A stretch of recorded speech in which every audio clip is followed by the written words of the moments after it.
As fighting rages across Ukraine, questions are being asked of Belarus's role in Russia's attack. Will Minsk face further sanctions, and how will its relations with its neighbours and the EU change moving forward? I'll break it all down here on Straight Talk.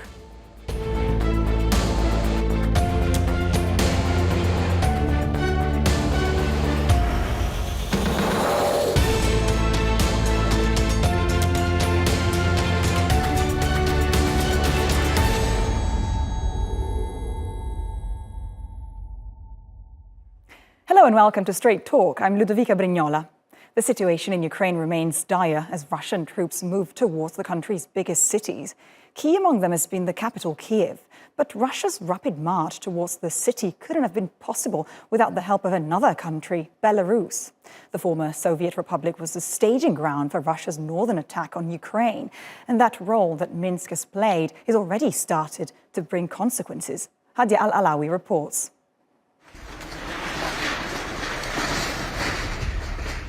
Europe is united behind Ukraine, except for Belarus. The ex-Soviet country is strongly supporting Russia's military attack on Ukraine, allowing Russian troops to move through their territory. Belarus denies that its troops are taking part. President Alexander Lukashenko says he is deploying more forces to its border with Ukraine only to protect his country. We protect the state border with our own forces to prevent the penetration of radicals and weapons into the country. Conflicting reports have emerged this week that Belarusian troops have entered Chernihiv in Ukraine's north, something Minsk denies. NATO estimates there were 30,000 Russian troops on Belarusian soil prior to the attack. In January, Belarus hosted large joint military drills with Russia. It later announced Russian troops would remain in the country, citing an aggravation of the situation in Ukraine. Global condemnation for those actions has been swift. They and President Lukashenko have allowed President Putin to make a mockery of Belarus's independence, of its purported sovereignty.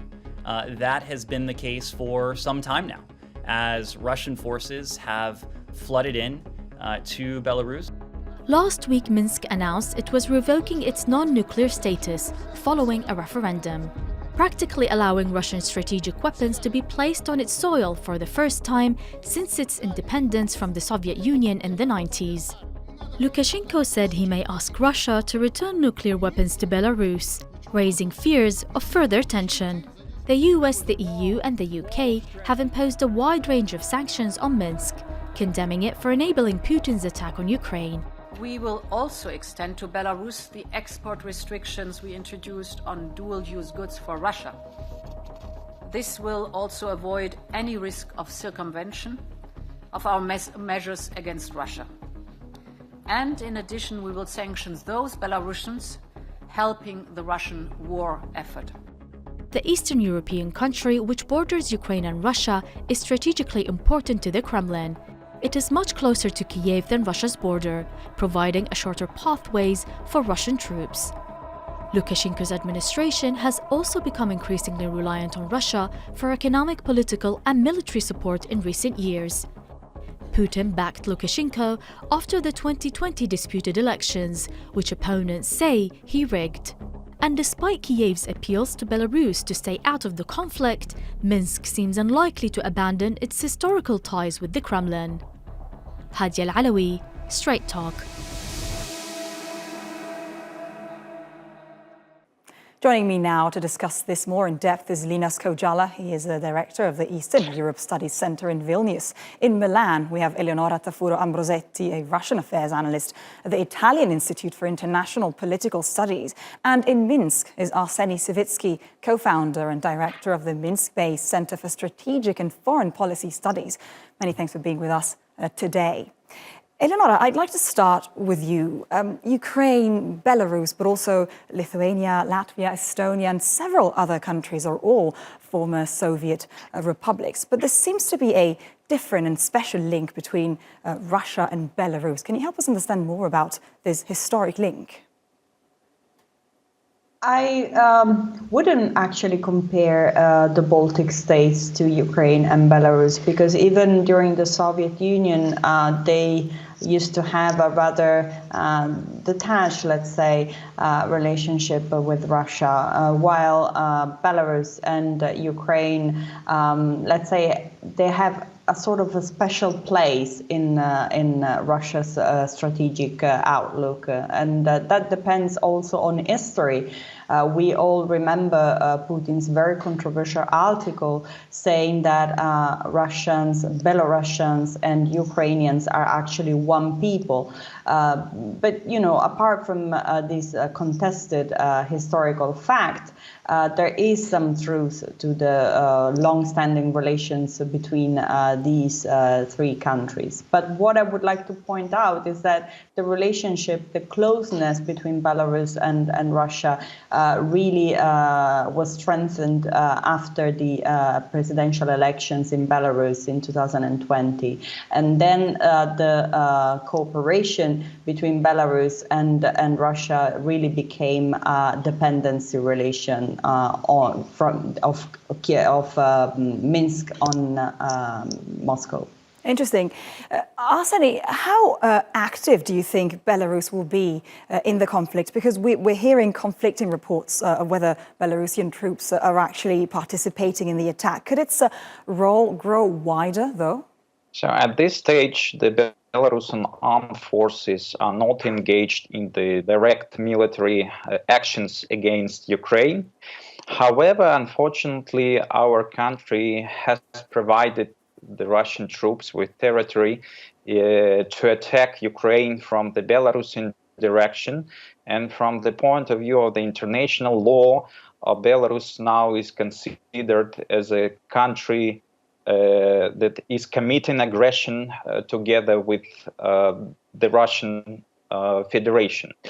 There is no doubt that despite Lukashenko's claims that Belarusian armed forces are not going to join this war, the Kremlin is putting a lot of pressure upon the Belarusian leadership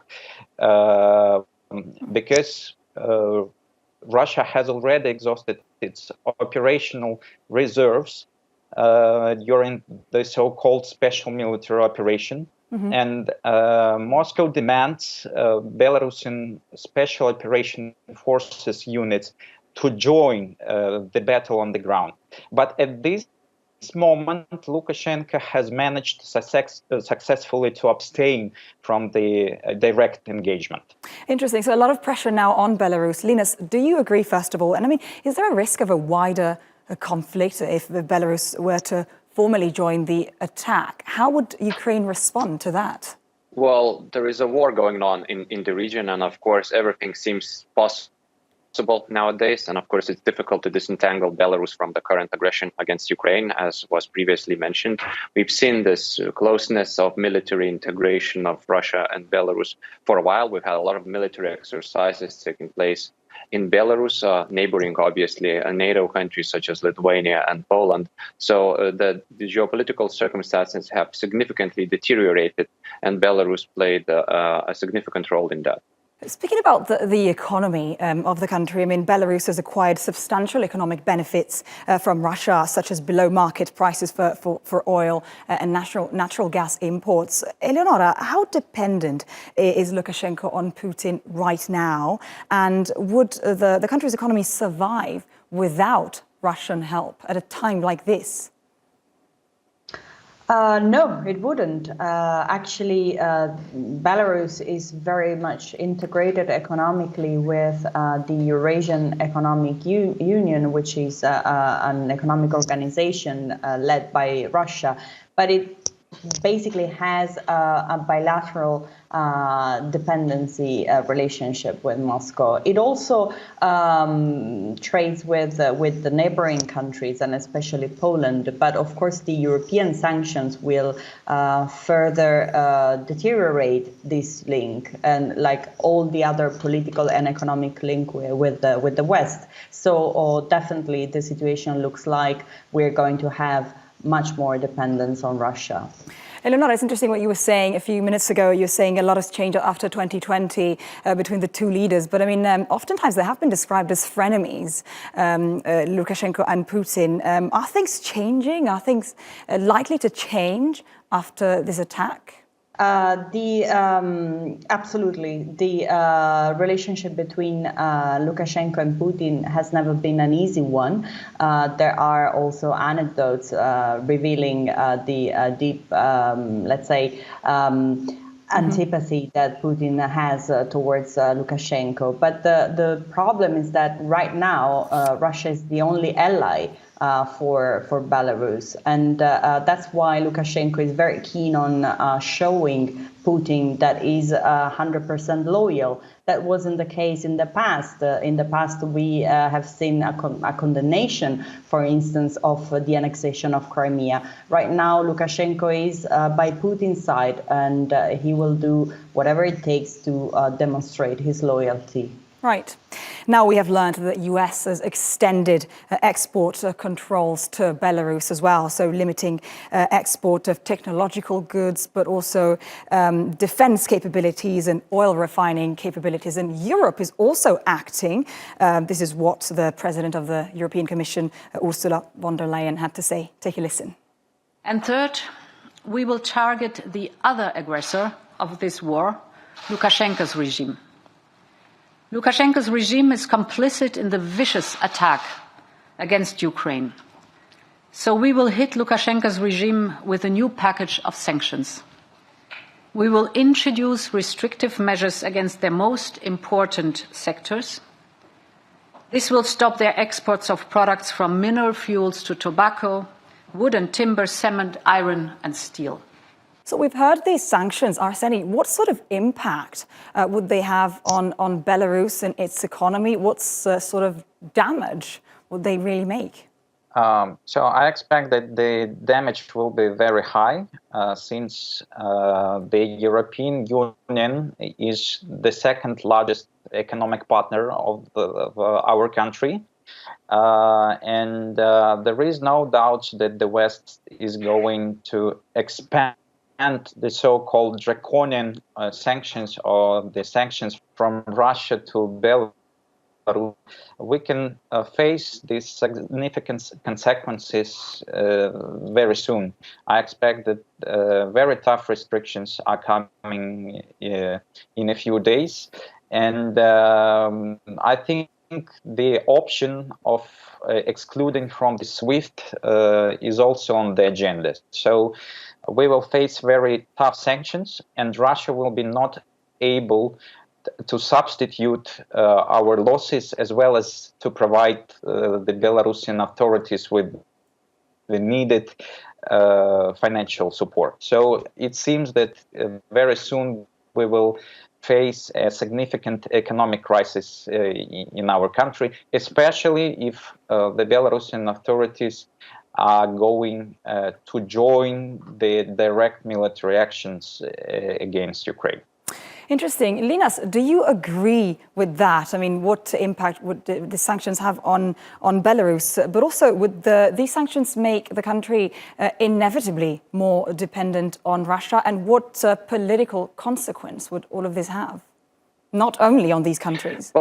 Well, in today's circumstances, I mean, Belarus seems to be more like an extension of Russia, at least in matters of strategic importance, such as military use. So in this case, it's hard to talk about Belarusian regime capable of making independent decisions without, being aligned to what the Kremlin does. So in this case, probably we cannot consider this to be a significant change in the relationship between Belarus and Minsk. There were previous attempts by the Western countries to open up to Belarus.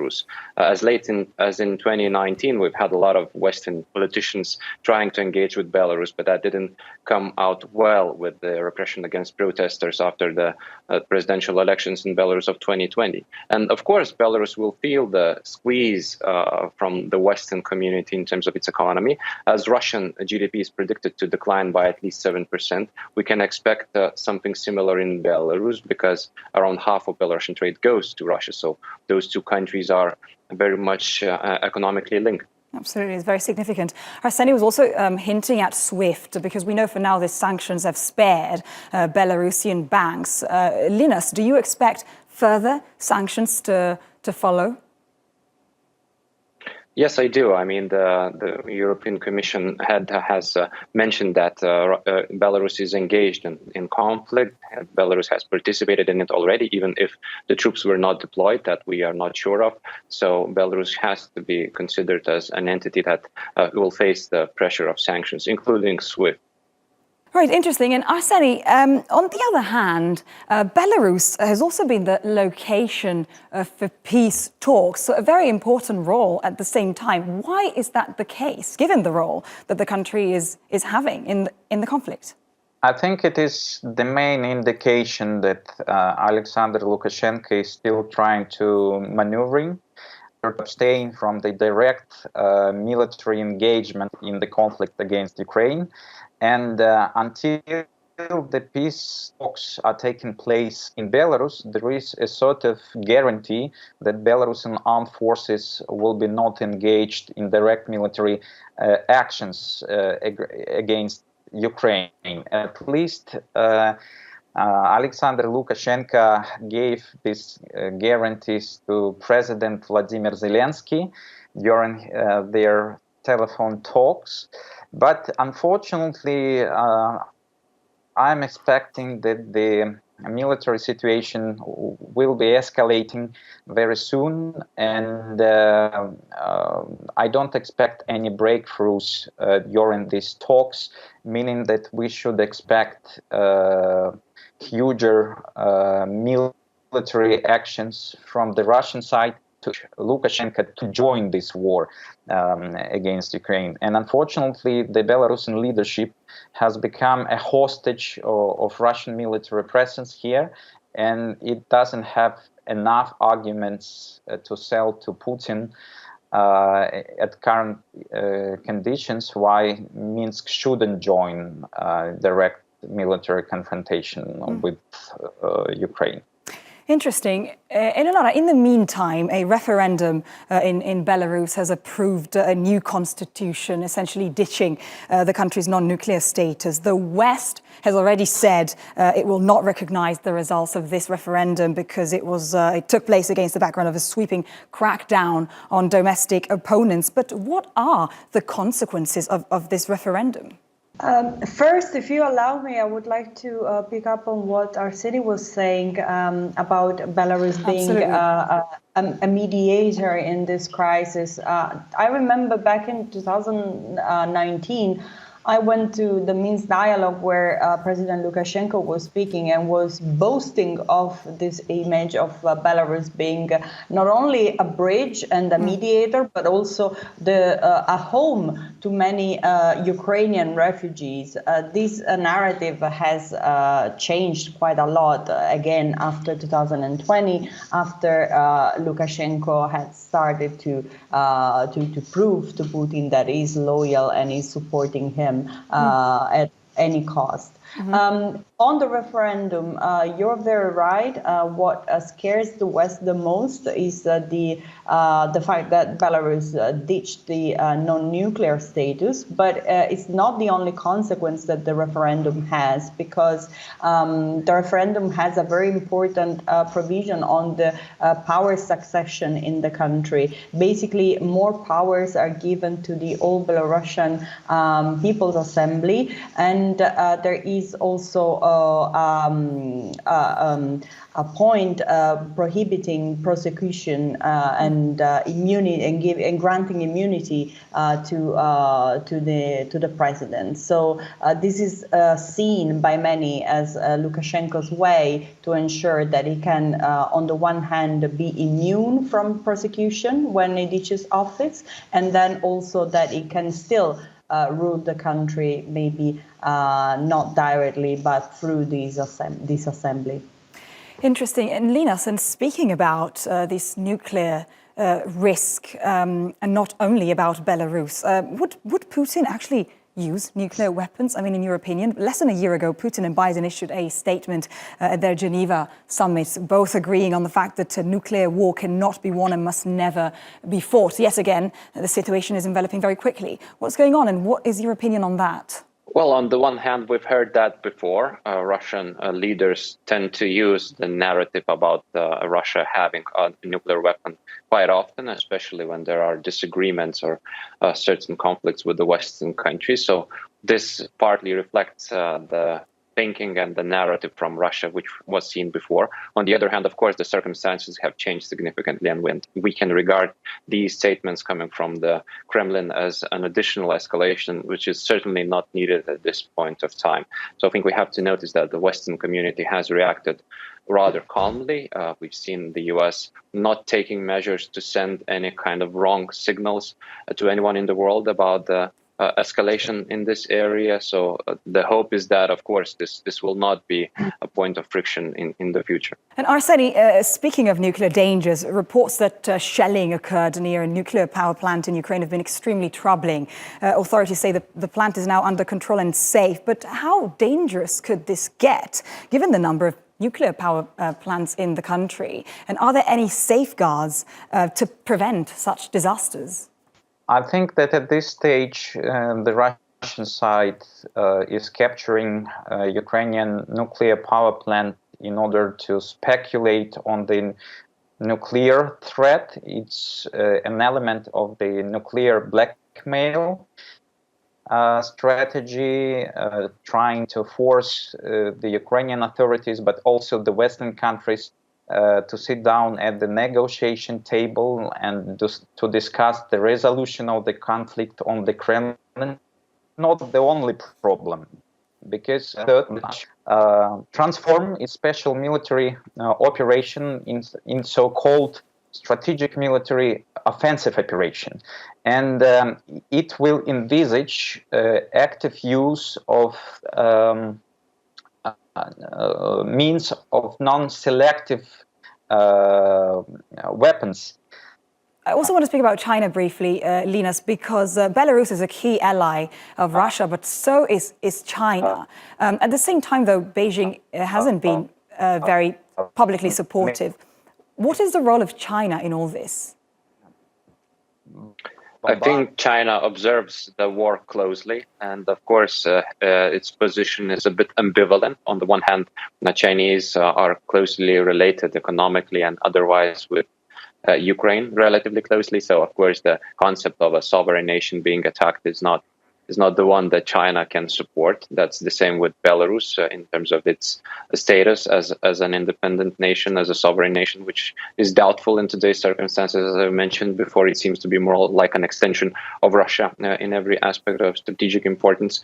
But on the other hand, I think the Chinese will see a lot of opportunities for themselves, especially as Russia will be somewhat weakened by the sanctions imposed by the Western community. The links with the Western markets will be cut off in many areas, which will probably push Russia towards China even more. And Chinese will certainly be pragmatic in this kind of relationship and will get what they want at a discount price, I suppose. Right, Eleonora, one last question. In Russia, we have seen thousands rallying in a show of dissent. In Belarus as well, the referendum has sparked protest in the country. Is the dissent growing in both Russia and Belarus? And what is this likely to cause? What sort of consequences? Well, Belarusians and Russians actually have been protesting for years now, especially in Belarus after the presidential elections. We saw very extensive protests at very high costs for a lot of people. There are several reports by the UN pointing at the thousands of people that have had to flee from the country. And the same with Russia. Periodically, we see people taking the streets and protesting against the government. We see today a even harder situation for them, for citizens of both countries to manifest their dissent, especially in Russia, where now there are fears of a martial law being imposed in the country. So both President Lukashenko and Putin are trying to make even harder for citizens to go and protest. The consequences, obviously, of the protests are difficult to predict. On the one hand, citizens in both countries don't have a direct, let's say, effect on the decision-making process in their countries. On the other hand, the erosion of both presidents' legitimacy is a factor that could actually play a big role in the power shifts of both countries. Brilliant. Unfortunately, we have to end it here today. Many thanks for this interesting analysis and for being with us today. And that's all for this edition of Straight Talk with me, Ludovica Brignola. If you've got any comments, follow us and tweet us at Straight Talk TRT. Also, don't forget to subscribe to our YouTube channel. Until next time, take care and goodbye.